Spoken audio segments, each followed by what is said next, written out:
प्यारे विद्यार्थियों, नमस्कार। बृहन मुंबई महानगर पालिका शिक्षण विभाग वर्चुअल ट्रेनिंग सेंटर में आप सभी का हार्दिक स्वागत है। आपका वर्चुअल मार्गदर्शक जयप्रकाश आर मिश्रा। चलिए हम सीखने के लिए तैयार हो जाते हैं।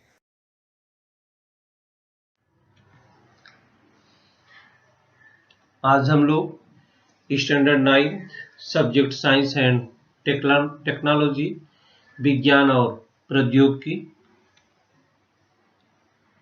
टॉपिक है पर्यावरण व्यवस्थापन इन्वायरमेंटल मैनेजमेंट पार्ट 3 में हम लोग क्या क्या सीखने वाले हैं बच्चों।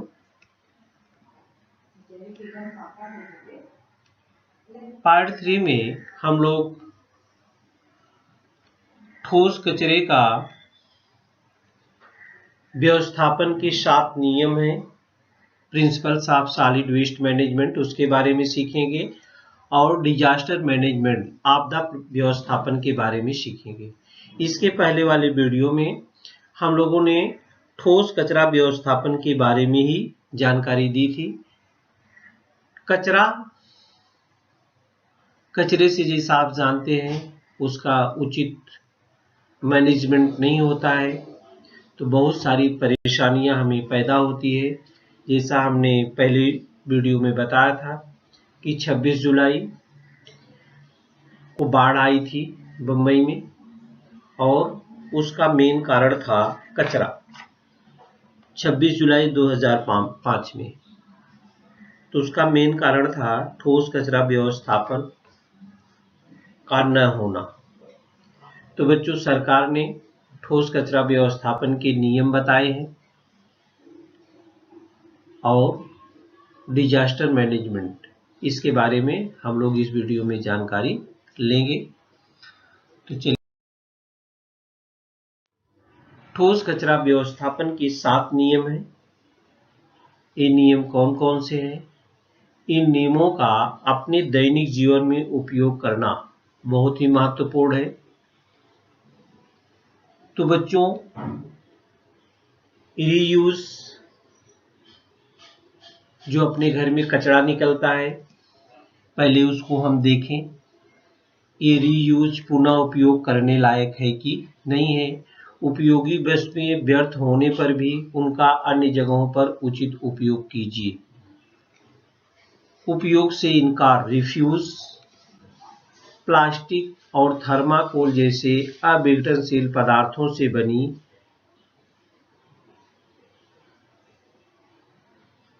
वस्तुओं का उपयोग करने से इनकार करना। रीयूज, रिफ्यूज, चक्रीकरण, रिसाइकिल, अपशिष्ट पदार्थों पर पुनः चक्रीकरण प्रक्रिया कर उनसे उपयुक्त पदार्थ बनाना, जैसे कागज, कांच का पुनः चक्रीकरण किया जा सकता है। रिसाइकिल करना। और चौथा नियम है पुनर्विचार, रीथिंक। दैनिक जीवन में वस्तुओं के उपयोग के बारे में अपनी आदतें, रीति और उनके परिणाम का पुनश्च नई दृष्टि से विचार करना। कम उपयोग करना, रिड्यूस, संसाधन व्यर्थ न जाए इसलिए ऐसी वस्तुओं का उपयोग कम करना। पुरानी वस्तुओं का पुनः उपयोग करना। अनेक व्यक्तियों ने मिलकर एक वस्तु का उपयोग करना। उपयोग में लाओ और फेंक दो प्रकार की वस्तुओं का उपयोग टालना। यूज एंड थ्रो ऐसी प्रवृत्ति को त्यागना। संशोधन, रिसर्च, वर्तमान में उपयोग से बाहर हुए अपशिष्ट पदार्थ फिर से उपयोग में कैसे लाए जा सकते हैं, इस विषय में संशोधन करना, रिसर्च करना। नियमन, जन जागृति, रेगुलेट एंड पब्लिक अवेयरनेस, कूड़ा व्यवस्थापन संबंधी कानून नियमों का स्वयं पालन करना तथा दूसरों को पालन करने के लिए प्रवृत्ति करना। ये सबसे बड़ी बात है बच्चों, नियमन और जन जागृति, रेगुलेट एंड पब्लिक अवेयरनेस। बातें, नियम, कानून सरकार बनाती है, लेकिन उसको लोगों तक पहुंचाना, उसको अमल में लाना खास बात होती है। तो कूड़ा व्यवस्थापन संबंधी जो कानून आपने 7 नियम पढ़े, इन नियमों का स्वयं पालन करो और दूसरों को पालन करने के लिए जागृति करो। तो हम जो पॉल्यूशन है, प्रदूषण है और जो घटनाएं घटती है, जैसे बाढ़ आ जाती है, इन सब बातों पर हम क्या करते हैं, काबू पा सकते हैं।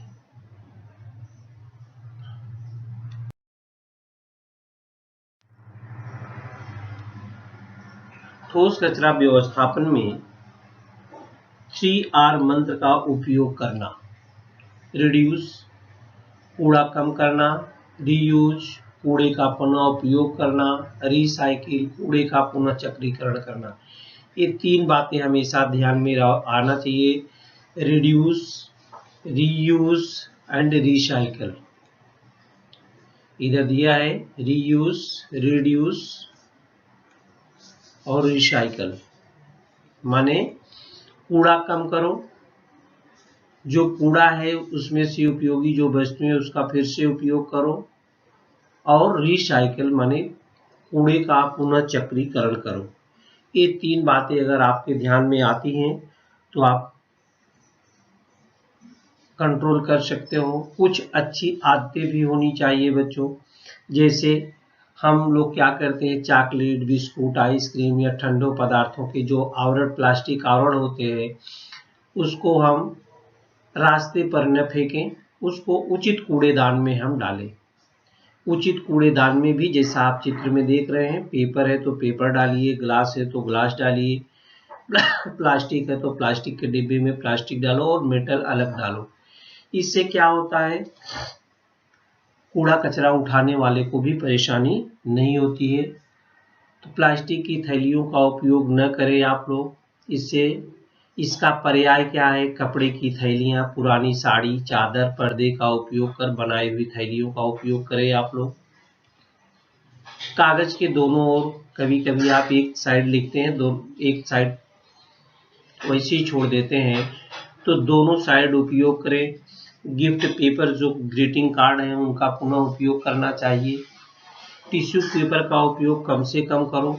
अपने पास रुमाल है उसका उपयोग करो। शीशा वाली बैटरी की जगह रिचार्जेबल का उपयोग करो। ठोस कचरा व्यवस्थापन में स्वयं, परिवार, समाज को प्रोत्साहित करना, प्रबोधन करना, विविध उपक्रम चलाना, ऐसी सारी बातें होनी चाहिए। यूज एंड थ्रो, उपयोग करो फेंको, इस प्रकार की वस्तुओं का उपयोग टालना चाहिए। ये बच्चों अच्छी आदतें हैं। अगर इन आदतों का आप उपयोग करोगे, दूसरे को बताओगे, तो ठोस कचरा व्यवस्थापन का जो नियम है उसका हम पालन कर सकेंगे। तो हमें आशा है कि जो नियम बताए गए हैं इसका आप दैनिक जीवन में उपयोग करोगे और दूसरों को भी प्रोत्साहित करोगे। तो बच्चों ये बहुत जरूरी है, ये सब नियम, इसका अपने दैनिक। बच्चों यहाँ पर आप देख रहे हैं, आप बहुत से कूड़ा कचरा ऐसे ही फेंक देते हैं, उसके बारे में आप नहीं सोचते हैं कि ये कूड़ा कचरा हमको कितना प्रदूषण फैलाएगा। उसके बारे में हम आपको जागृति करेंगे, बताएंगे कि देखिए केला है, प्लास्टिक का बैग है, मोजे हैं, लकड़ी है, थर्माकोल का प्लेट है, कपड़े चिंदी है, ये एल्युमिनियम के केन हैं, स्टील के केन हैं और ये शूज है। माने इनको अगर आप फेंक देते हैं बाहर, इन चीज़ों को आप फेंक देते हैं, इन पदार्थों को, इसको जो होता है ये कितनी अवधि में खराब होते हैं, विघटित होते हैं। ये कितनी अवधि में विघटित होते हैं,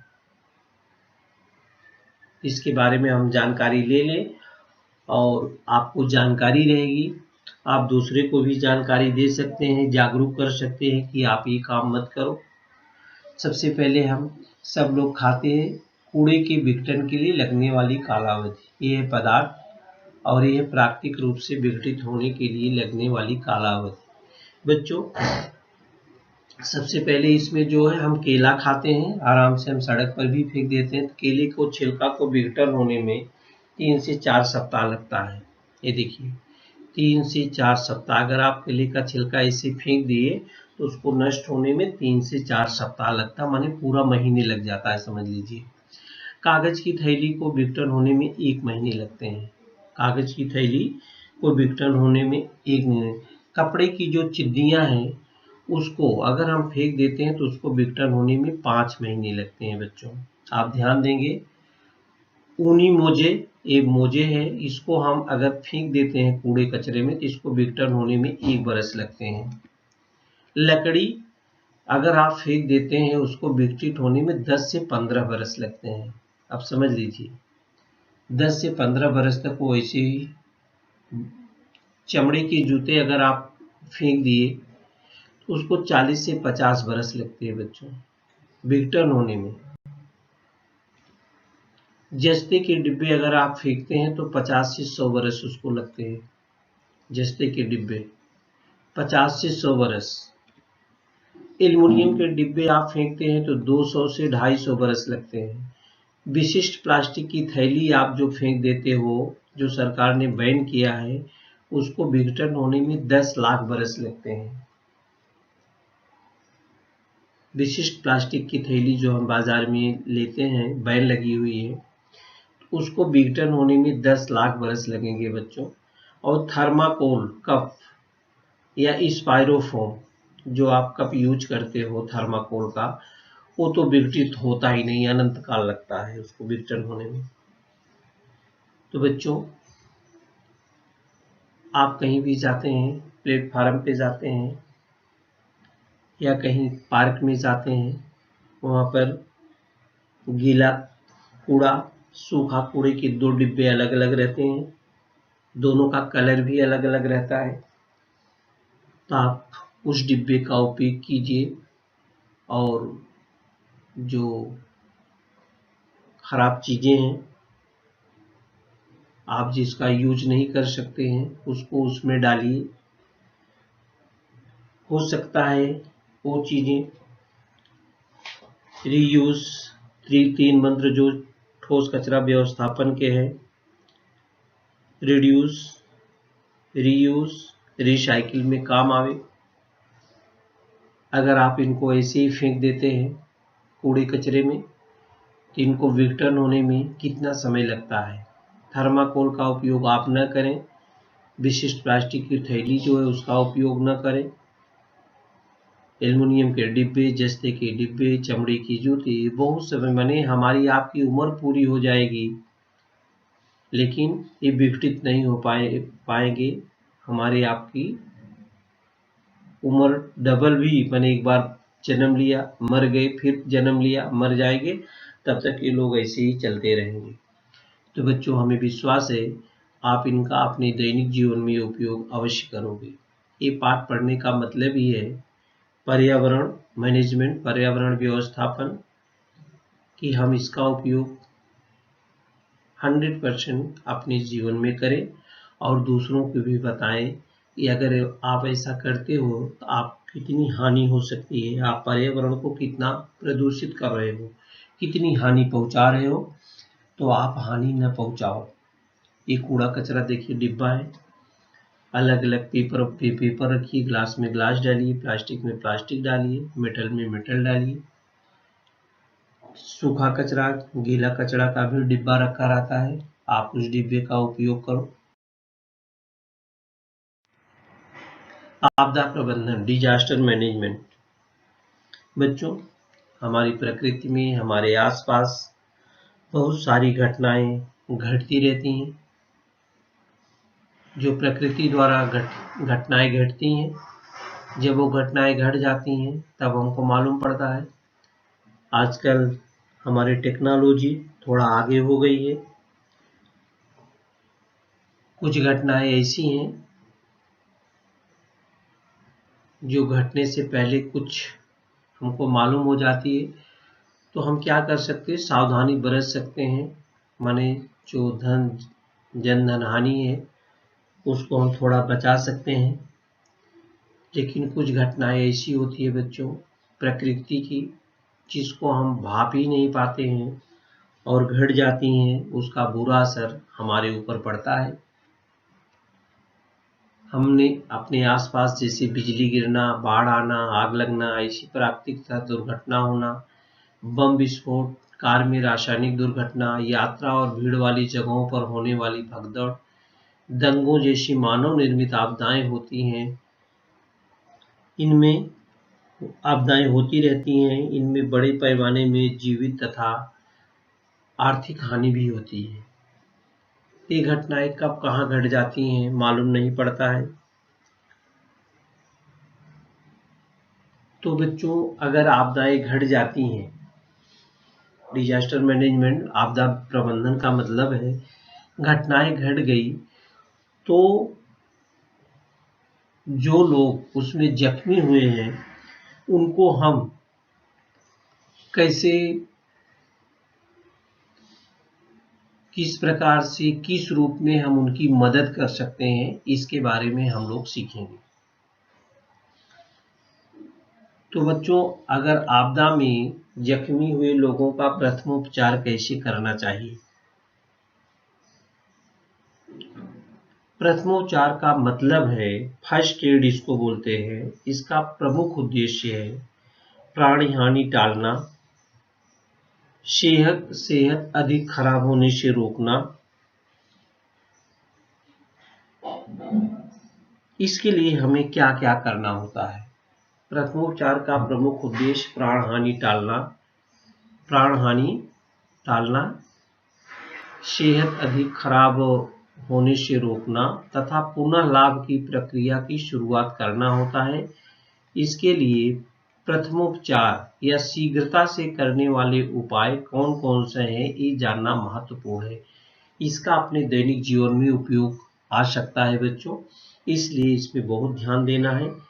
तो पहले अगर कोई समझ लो जो क्या क्या परेशानी होती है, कोई आपदा हो जाती है, भूकंप आ गया, बाढ़ आ गई, बिजली गिर गई, ये सारी बम ब्लास्ट हो गया, तो लोगों को सबसे पहले श्वसन मार्ग अवरुद्ध होता है। ये देखिए प्रथमोपचार के मूल तत्व सुचेतना और पुनर्जीवन, लाइफ एंड रिsuscitation। ये क्या होता है, श्वसन मार्ग, एयरवे, श्वासोच्छ्वास, और क्या होता है रक्ताभिसरण, सर्कुलेशन। बच्चों अगर सांस आ रही है तो हम कहते हैं ये जीवित है। इसको प्रथम उपचार के लिए हॉस्पिटल इसको जल्दी से जल्दी कैसे पहुंचाना चाहिए। हॉस्पिटल पहुंचाने के पहले आप वहां क्या क्या कर सकते हो कि उसको मृत्यु से बचाया जा सके, इसके बारे में हम आपको जानकारी देंगे बच्चों। अगर उसको सांस लेने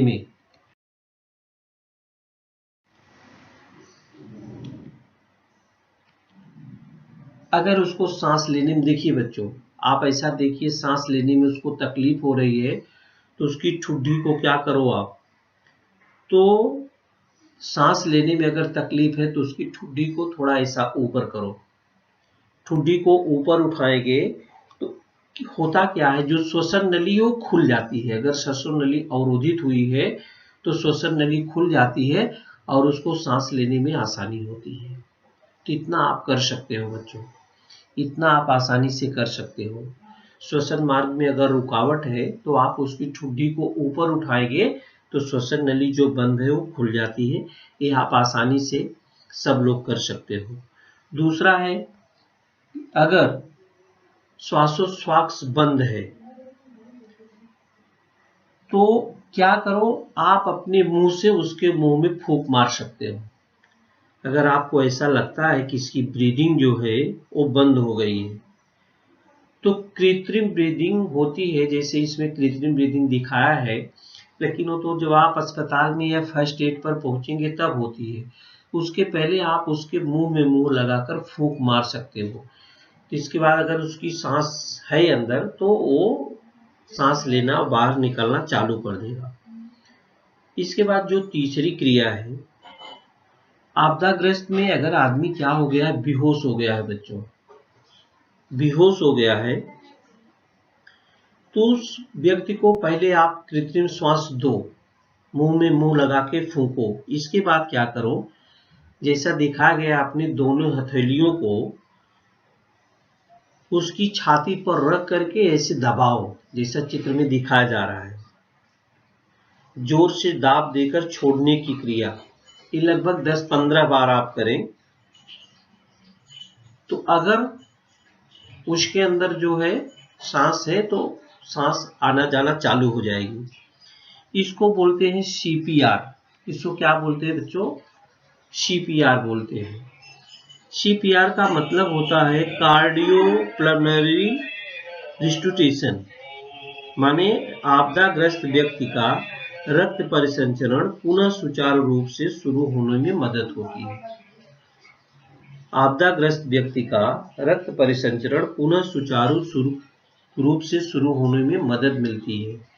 तो आप आपदा प्रबंधन में श्वसन मार्ग अवरुद्ध हुआ है, ठुड्डी उठाएंगे, श्वसन नली खुल जाती है, श्वासोच्छ्वास ब्रीदिंग अगर बंद हो गई है तो आर्टिफिशियल ब्रीदिंग फूंक आप मार सकते हो और ये सीपीआर कर सकते हो। तो बच्चों, आप अगर थोड़ा सा जागरूक हैं तो आपदाग्रस्त व्यक्तियों का आप फर्स्ट एड जो उपचार है आप कर सकते हैं और दूसरे की जान जो है आप बचा सकते हैं। दूसरे की जान को क्या कर सकते हैं, आप बचा सकते हैं।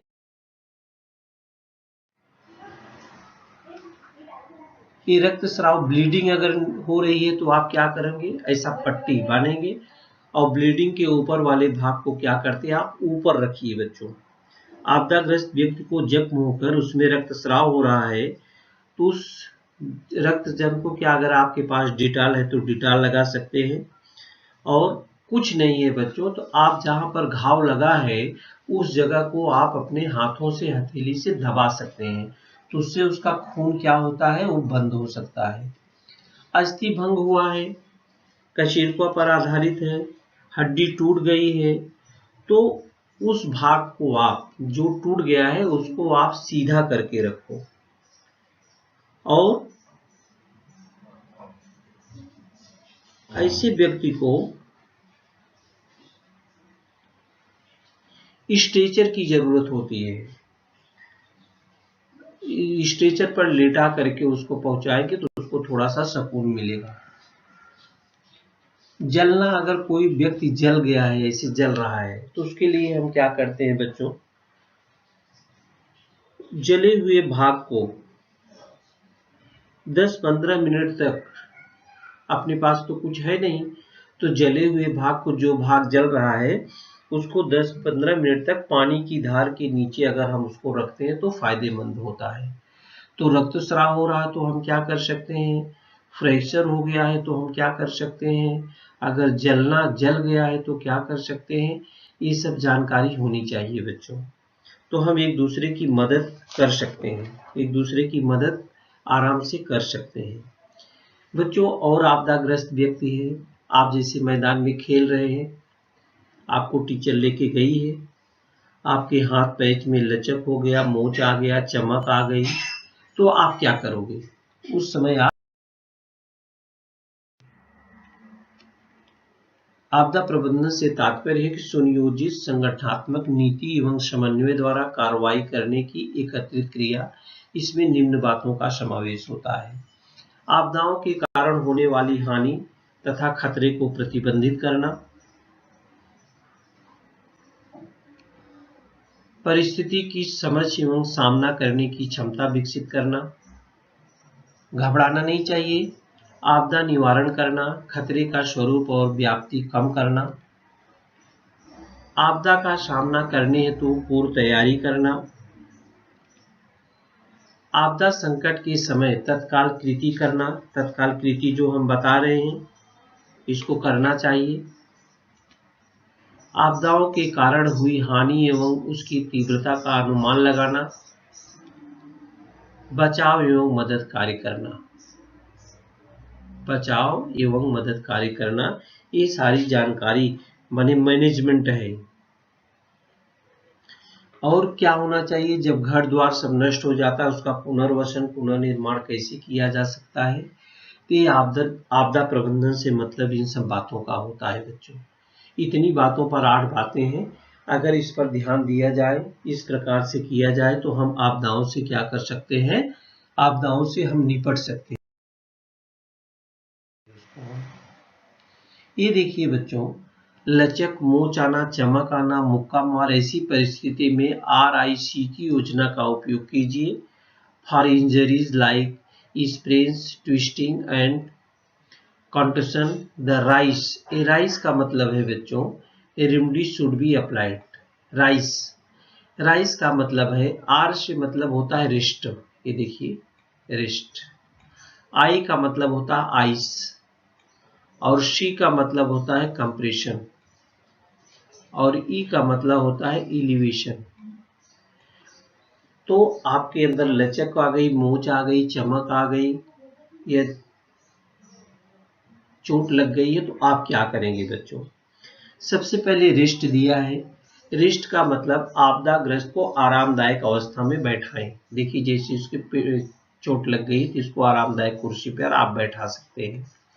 सबसे पहले जिसको कुछ दिक्कत हुई है उसको बैठाने की कोशिश कीजिए। उसको किसी भी अवस्था में बैठने पर, जिस अवस्था में बैठने पर उसको आराम मिलता है उसको उस अवस्था में बैठाएं। अगर किसी को बहुत चोट लग गई है, चिल्ला रहा है, दर्द हो रहा है, सूजन हो गई है, तो आइस आप ले करके, आइस आपदाग्रस्त की मार लगी हुई जगह पर बर्फ की पोटली रखें। बर्फ की पोटली रखेंगे तो उससे उसको आराम आ जाएगा। कंप्रेशन का मतलब होता है बर्फ की पोटली थोड़ी देर रखने के बाद उस भाग पर हल्के से मालिश कीजिए। जो भाग पर चोट आई है थोड़ा देर बर्फ की पोटली रखिए, इसके बाद उस पर थोड़ा सा आप मालिश करेंगे तो उसको राहत आ जाएगी। और जो इलीवेट है, मार लगे हुए भाग को ऊपर ऊंचा उठाकर रखे। ऊपर ऊंचे हुए भाग पर देखिए पैर में मार लगी हुई है तो इसको ऊपर उठाकर, मार लगे हुए भाग को पैर के ऊपर उठा करके रखें। इस प्रकार से आप राइस, RIC का उपयोग करेंगे। आर से रेस्ट होता है, आई से आइस होता है, सी से कंप्रेशन होता है, ई से एलिवेशन होता है। इसका आप उपयोग करेंगे तो आप दूसरे को, जो आपदाग्रस्त व्यक्ति है उसको आप रिलीफ पहुंचा सकते हैं, राहत पहुंचा सकते हैं। तो बच्चों हमें विश्वास है इसका आप ध्यान देंगे। राइस का, RIC का, किसी को चोट लगा है उसको आरामदायक अवस्था में बैठाएं। चोट लगे हुए बार पर बर्फ की पोटली रखें। बर्फ की पोटली 10-15 मिनट रखने के बाद उसको थोड़ा सा मालिश करें, और मालिश करने के बाद जो जिस भाग में उसको चोट लगा हुआ उसको थोड़ा सा ऊपर उठाकर रखें। बच्चों आपदा जब प्रबंधन हो जाता है, कुछ घटनाएं घट जाती हैं, उसको कैसे हमें फर्स्ट एड पोस्ट पर, हॉस्पिटल में कैसे हमें उसको ले जाना चाहिए, इसके बारे में भी हम जानकारी कर लेते हैं। कैसे उसको लेके, रोगी का वहन कैसे करें, हाउ टू ट्रांसपोर्ट विक्टिम या पेशेंट्स, रोगी का वहन हम कैसे करें। देखिए अगर बच्चे हों, कम वजन के रोगी हों तो उसको हम इस प्रकार से उठा के ले जा सकते हैं। इसको बोलते हैं झूला पद्धति, क्रेडल मेथड। अगर कम वजन के बच्चे हों, छोटे और कम वजन वाले व्यक्ति हैं, तो इसको हम दोनों हाथों में उठा करके ले जा सकते हैं। इसको झूला पद्धति बोलते हैं। अगर रोगी होश में हो, रोगी क्या है, होश में है, तो उसको हम पीठ पर भी लाद के ले जा सकते हैं। उसको उठा नहीं सकते हैं। अगर वो होश में है तो उसके देखिए हाथों, उसके पैर को हम हाथों से पकड़ लेते हैं और हाथ से वो हमारे गले को पकड़ लेता है, तो उसको हम पीठ पर ले जा करके उसको एक स्थान से दूसरे स्थान को पहुंचा सकते हैं। या मानवीय बैसाखी पद्धति बोलते हैं, ह्यूमन क्रच मेथड है। अगर उसके पैर में चोट लग गई है तो अपने हाथों से उसके कंधों को पकड़ करके आप उसको आगे बढ़ा सकते हैं।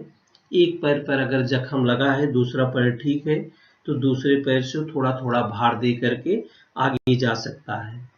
या अगर वो बेहोशी की हालत में है, बेहोश रोगी को थोड़ी दूर तक अगर ले जाना है तो अगर हम उठा नहीं सकते हैं तो ऐसी स्थिति में क्या कर सकते हैं बच्चों, हम उसको खींच कर ले जा सकते हैं। पुलिंग और लिफ्टिंग मेथड है। अगर हम उठा नहीं सकते, उसकी सहायता हम कैसे करें, तो आप निसंकोच उसके सर को उठा लीजिए। पैर से नहीं खींचने का, नहीं, सर में चोट लग सकती है। बेहोश रोगी को थोड़ी थोड़ी दूर ले जाना हुआ है, इस विधि का आप खींच कर ले जाना या उठा कर ले जाना विधि आप अपना सकते हैं। यहाँ पर बच्चों आप रोगी को अगर आराम से उठा नहीं सकते हैं, जब रोगी के कमर के नीचे के अंग जो होते हैं, नीचे के अंग को आधार देने की आवश्यकता होती है, ऊपर का भाग ठीक है। इसको आप 4 हाथ, 2 लोग हैं तो इसको बोलते हैं 4 हाथों की बैठक, कैरिंग ऑन 4 हैंड चेयर। माने आप उसको अपने 2 लोग हैं तो 4 हाथ पे बैठा सकते हैं और बैठा के ले जा सकते हैं, जैसे लगता है कि चेयर पर बैठ के जा रहे हैं। या 2 हाथों की भी बैठक में आप कर सकते हैं। इसको 2 हैंड है तो 2 हाथ पर भी, अगर वजन कम है तो 2 हाथ पर भी बैठा के आपको सीधा रख सकते हैं, उसको लेके जा सकते हैं रोगी को। अगर बच्चों आग लग गई है, अग्निशमन दल वाले कैसे, उनको ये सब ट्रेनिंग दी जाती है बच्चों, हाउ टू ट्रांसपोर्ट विक्टिम या पेशेंट्स में। ये देखिए अग्निशमन दल वाले रहते हैं, इनके पास आदमी जल जाता है, झुलस जाता है तो खुद आ जा नहीं सकता है, इसके पास बहुत सारे प्रकार के स्ट्रेचर होते हैं बच्चों। फायर ब्रिगेड वालों के पास ये तमाम प्रकार के स्ट्रेचर होते हैं। जैसी उनकी आवश्यकता होती है उस स्ट्रेचर का वो लोग उपयोग करते हैं रोगी के साथ। जैसा उनको सूटेबल लगता है, इस रोगी को हम किस प्रकार से ले जा सकते हैं, तो उस स्ट्रेचर में उठा करके जो अवेलेबल रहता है उसको ले जाके। कभी कभी स्ट्रेचर नहीं मिलता है बच्चों, हम अपने घर में चद्दर रहती है, मोटी चद्दर रहती है, उसका ही उपयोग स्ट्रेचर के स्थान पे कर सकते हैं। जब रोगी को हाथ पैर में ज़्यादा चोटें आ गई है, उसको हम रोगी को नहीं पकड़ सकते हैं, ऐसा समझ लो, तो उसको हम किसी तरह से उठाकर चद्दर में रख सकते हैं। चद्दर के जो चारों किनारे हैं, 4 लोग पकड़कर उसको हम ले जा सकते हैं, क्योंकि हर जगह जल्दी में स्ट्रेचर नहीं मिलती है। ऐसे समय में हम अगर बांस का दरवाज़ा है, कंबल है, चादर है, इसका उपयोग हम स्ट्रेचर के रूप में कर सकते हैं।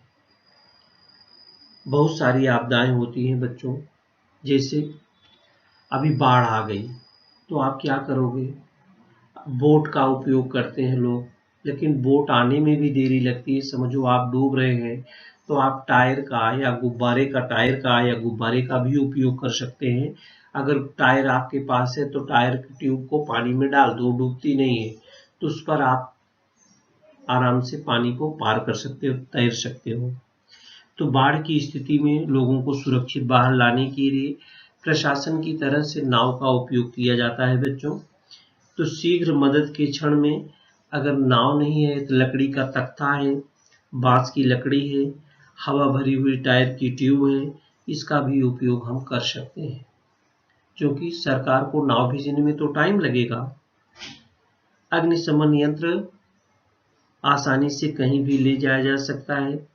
आग बुझाने के लिए हम अलग अलग यंत्रों का भी उपयोग करते हैं। अगर बच्चों आप लोगों के घर के आसपास अग्निशमन दल है तो आप जाके वहाँ पर देख सकते हैं कि कैसे वो उपयोग करते हैं। इसीलिए आजकल जो बिल्डिंगों का निर्माण हो रहा है उसमें चौड़ी चौड़ी रोडें बनाई जाती हैं कि अग्निशमन दल आग लगने पर आपके घर तक आसानी से पहुंच जाए। क्योंकि आपने समाचार पत्रों में पढ़ा होगा कि बहुत सारी जगह पर आगे लग जाती हैं और वहाँ पर एक दमकल विभाग की गाड़ियाँ पहुँच नहीं पाती हैं, तो वहाँ पर ज़्यादा ही जनधन की हानि हो जाती है। और भी है, अगर कुछ ऐसी आपदा हो गई, कोई समुद्र में डूब रहा है, कहीं पहाड़ी पर राहत पहुंचानी है तो हम हेलीकॉप्टर के द्वारा भी जो होती है उसको सुविधाएं पहुंचाते हैं। तो बच्चों, आज हम लोग ठोस कचरा व्यवस्थापन के जो सरकार द्वारा 7 नियम बनाए गए हैं उसके बारे में जानकारी लिया और आपदा प्रबंधन के बारे में जानकारी लिया। ये अपने दैनिक जीवन में ये पाठ पर अमल करना बहुत ही महत्वपूर्ण है। हमें आशा है कि आप इन सारी चीज़ों को अच्छी तरह से सीखे हैं और अपने दैनिक जीवन में उपयोग में लाएंगे और दूसरों को भी सिखाएंगे। प्यारे विद्यार्थियों, हमने जो आज सीखा, हमें पूर्ण विश्वास है आप उसको अच्छी तरह से सीख चुके हैं और उसका आप अच्छी तरह से अभ्यास भी करेंगे। आज के लिए इतना ही। धन्यवाद।